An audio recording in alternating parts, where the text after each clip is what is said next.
കാരണം കൃത്യമായ സമയത്ത് ചികിത്സ കിട്ടിയിരുന്നെങ്കിൽ ഈ ഒരു അവസ്ഥയിലേക്ക് എത്തില്ലായിരുന്നു. കാരണം സാധാരണ രീതിയിൽ ജീവിതം നയിച്ചുകൊണ്ടിരുന്ന ഒരു വ്യക്തിയാണ് ഈ ഒരു ചികിത്സാ രീതിയിൽ പോയിട്ട് ഇത്രയും ഗുരുതരമായ അവസ്ഥയിലെത്തിയത്. അത് ചികിത്സാ പിഴവല്ലേ എന്നാണ് ഞങ്ങൾ വിശ്വസിക്കുന്നത്. കൊഴുപ്പുമാറ്റൽ ശസ്ത്രക്രിയയ്ക്ക് വിധേയമായി അതീവ ഗുരുതരാവസ്ഥയിലായ നീതുവിൻ്റെ ആരോഗ്യനിലയിൽ ഇപ്പോൾ കാര്യമായിട്ടുള്ള പുരോഗതിയുണ്ട്. പക്ഷേ അപ്പോഴും ഈ ആശുപത്രിക്കെതിരെ ഒരു കാര്യമായിട്ടുള്ള അന്വേഷണം നടത്താനോ അതിൽ നടപടി സ്വീകരിക്കാനോ അധികൃതർ ആരും തയ്യാറായിട്ടില്ല. മുഖ്യമന്ത്രിക്കും ആരോഗ്യമന്ത്രിക്കും അടക്കം നീതുവിൻ്റെ കുടുംബം പരാതി കൊടുത്തതാണ്. ആ പരാതി കൊടുത്തിട്ടും കാര്യമായിട്ടുള്ള പുരോഗതി ഉണ്ടായില്ല. കഴിഞ്ഞ ദിവസം സംസ്ഥാന പോലീസ് മേധാവിക്ക് നീതുവിൻ്റെ കുടുംബം നേരിട്ടെത്തി പരാതി നൽകി. ഇപ്പോൾ ഇക്കാര്യങ്ങൾ വിശദീകരിക്കാൻ നീതുവിൻ്റെ രക്ഷിതാക്കൾ മീഡിയയോടൊപ്പം ചേരുകയാണ്. നീതുവിൻ്റെ ഹസ്ബൻഡിൻ്റെ അച്ഛനും അമ്മയുമാണ് മീഡിയയോടൊപ്പം ഉള്ളത്.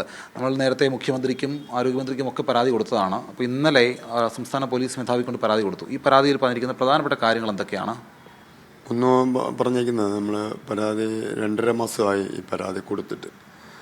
പക്ഷേ അവിടെ ഒരു നിയമ നടപടികൾ ഒരു കാര്യം പറയുന്നത് ചികിത്സാ രേഖകൾ അതെല്ലാം കസ്റ്റഡിയിലെടുക്കണമെന്നാണ് ഞങ്ങൾ ആവശ്യപ്പെടുന്നത്.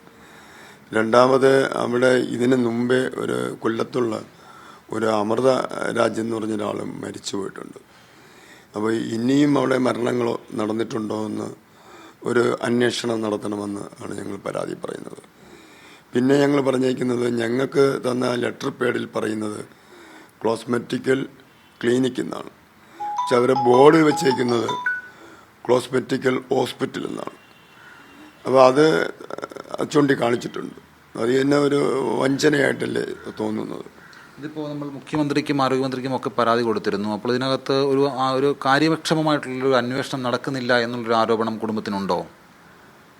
അന്വേഷണം നടക്കുന്നുണ്ട്. ഉദ്യോഗസ്ഥർ പറയുന്ന അന്വേഷണം നടക്കുന്നുണ്ട്. അവർക്ക് നിയമപരമായിട്ട് പല കാര്യങ്ങളും ചർച്ച ചെയ്യാനുണ്ട്, അത് നോക്കാനുണ്ട്. അതുകൊണ്ടാണ് അറസ്റ്റ് മുതലായവ ചെയ്യുവാൻ താമസമെന്നാണ് അറിയാൻ കഴിഞ്ഞത്. ഞങ്ങൾക്ക് കൂടുതൽ നിയമവശങ്ങൾ അറിയില്ല. പക്ഷെ മുഖ്യമന്ത്രി അതിന് ഇടപെടും എന്നാണ് തോന്നുന്നത്. ഇടപെട്ടിട്ടുണ്ടോ എന്നും അറിയില്ല. അങ്ങനെയാണ് ഇരിക്കുന്നത്. ഇതിപ്പോൾ നമ്മുടെ നീതുവിൻ്റെ ആരോഗ്യനില സംബന്ധിച്ച് എങ്ങനെയുണ്ട്? കാരണം 22 ദിവസം വെന്റിലേറ്ററിൽ കിടന്നതാണ്. പിന്നീട് ഒരു സ്വകാര്യ ആശുപത്രിയിൽ തന്നെ. ഇപ്പം ഒരു നീതുവിൻ്റെ ആരോഗ്യനില ഇപ്പോഴെങ്ങനെയാണ്? അത് ഗുരുതരാവസ്ഥയിലൊക്കെ പോയിരുന്നു. ഇപ്പോഴത്തെ കണ്ടീഷൻ എങ്ങനെയുണ്ട്? അന്ന് രാത്രി തന്നെ ഈ സ്വകാര്യ ഹോസ്പിറ്റലിൽ പ്രവേശിപ്പിച്ചപ്പോൾ ഒരു സർജറി അന്ന് ചെയ്തിട്ടുണ്ടായിരുന്നു. അതിൻ്റെ ഭാഗമായിട്ട് വയറിൽ ഒരു വലിയ മുറിവുണ്ട്. ആ മുറിവ് 2.5 മാസമായതാണ്. അതാണ് ഇപ്പോൾ കഴിഞ്ഞ തിങ്കളാഴ്ച ഗ്രാഫ്റ്റിംഗ് ചെയ്ത്, സ്കിൻ ഗ്രാഫ്റ്റിങ്. ഈ വിരലുകൾ നീക്കം ചെയ്തതിനോടൊപ്പം തന്നെ സ്കിൻ ഗ്രാഫ്റ്റിങ്ങും ചെയ്തിട്ടുണ്ടായിരുന്നു.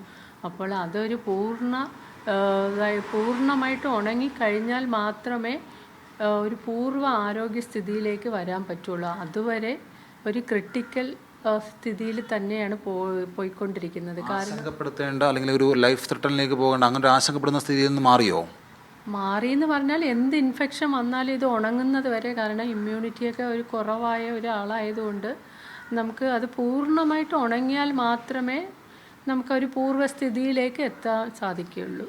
ഇതിനകത്ത് ഇപ്പോൾ സംസ്ഥാന പോലീസ് മേധാവിക്ക് പരാതി കൊടുത്തു. അതിനകത്ത് അവരുടെ നിലപാട് എന്താണ്? എന്തെങ്കിലും അവിടുന്ന് അറിവ് കിട്ടിയിട്ടുണ്ടോ? അതിനപ്പുറത്തേക്ക് ഒരു നിയമ നടപടിയുമായിട്ട് അല്ലെങ്കിൽ ഹൈക്കോടതിയിലേക്കടക്കം ഈ ഹോസ്പിറ്റലിനെതിരെ പോകാൻ അല്ലെങ്കിൽ ഈ ക്ലിനിക്കിനെതിരെ പോകാനുള്ള ആലോചന കുടുംബത്തിൽ നടക്കുന്നുണ്ടോ? ബഹുമാനപ്പെട്ട DGP പറഞ്ഞത് പോലീസ് നല്ല കാര്യശ്രമമായി അന്വേഷിക്കുമെന്നാണ് പറഞ്ഞിട്ടുള്ളത്. അതിലൊക്കെ ഞങ്ങൾക്ക് വിശ്വാസമുണ്ട്. പിന്നെ അല്ലാതെ തന്നെ നിയമ നടപടിക്ക് പോകേണ്ട ആവശ്യതയുണ്ട്. അത് ഞങ്ങൾ മെഡിക്കൽ ബോർഡിൻ്റെ റിപ്പോർട്ട് കാത്തിരിക്കുകയാണ്. അത് ഞങ്ങളെ കയ്യിൽ കിട്ടിയിട്ടില്ല. അപ്പോൾ അത് കിട്ടിയതിന് ശേഷമേ മറ്റുള്ള കാര്യങ്ങളിലേക്ക് ആലോചിക്കാൻ നമുക്ക് കഴിയുകയുള്ളൂ. ഇതിപ്പോൾ ഈ മെഡിക്കൽ ബോർഡിൻ്റെ റിപ്പോർട്ട് കഴിഞ്ഞ ദിവസം ഒരു എത്തിക്സ് കമ്മിറ്റിക്ക് കൊടുത്തിരുന്നു. പക്ഷേ അതിനകത്ത് ഒരു തരത്തിലുമുള്ള ചികിത്സാ പിഴവ് ഉണ്ടായിട്ടില്ല എന്നാണ് പറയുന്നത്. അപ്പോൾ ഇത് ആരെങ്കിലും സംരക്ഷിക്കാനുള്ളൊരു ശ്രമം ഇതിൻ്റെ മറുഭാഗത്ത് നടക്കുന്നുണ്ട് എന്ന് കുടുംബത്തിന് അങ്ങനൊരു തോന്നലുണ്ടോ? ഇപ്പോൾ ഈ വൈകിപ്പിച്ചതെന്ന് പറയുന്ന ഒരു ചികിത്സാ പിഴവ് തന്നെയാണെന്നാണ് ഞങ്ങൾ വിശ്വസിക്കുന്നത്.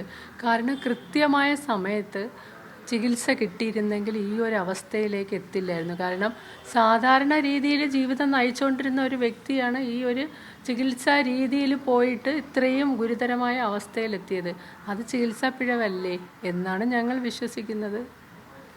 അത് മാത്രമല്ല, ഈ അമൃത രാജിന് ഇതേ കണക്കായിരുന്നു. കാലത്ത് അവിടെ കൊണ്ടുപോകുന്നു, വൈകുന്നേരം വരെ അവർ ചികിത്സിക്കുന്നു, വൈകുന്നേരം ഒരു 8 മണിയോടെ മരിക്കുന്നു. ഇതേ അനുഭവമാണ് ഞങ്ങളെ കുട്ടിക്കും വന്നിരിക്കുന്നത്. അപ്പോൾ അത് ചികിത്സാ പിഴകാണല്ലോ. അത് ബോർഡ് ചികിത്സാ പിഴ ഇല്ലെന്ന് പറഞ്ഞാൽ അത് എന്ത് ന്യായമാണ്? അതുമാത്രം നമ്മൾ അവിടെ നിന്ന് 24 മണിക്കൂർ കുട്ടിയെ കിടത്തിയിട്ടില്ല. 24 മണിക്കൂർ കഴിയും മുമ്പേ കുട്ടിയെ വീട്ടിൽ വിടുകയാണ്. അവിടെ വിടുമ്പോൾ തന്നെ കുട്ടിക്ക് അവശതയുണ്ട്. വന്നും മണിക്കൂറുകൾ കഴിയുമ്പോഴാണ് മകൻ വിളിച്ച് പറയുന്നത് അവശതയാണ്, ഡോക്ടറെ കൊണ്ടുവരട്ടാമെന്ന് ചോദിച്ചപ്പോൾ ആ ഹോസ്പിറ്റലിൽ അന്ന് അവധിയാണ്, ഞായറാഴ്ചയാണ്. അത് കഴിഞ്ഞ് ഉപ്പിട്ട വെള്ളം കുടിക്കാൻ പറയുന്നു.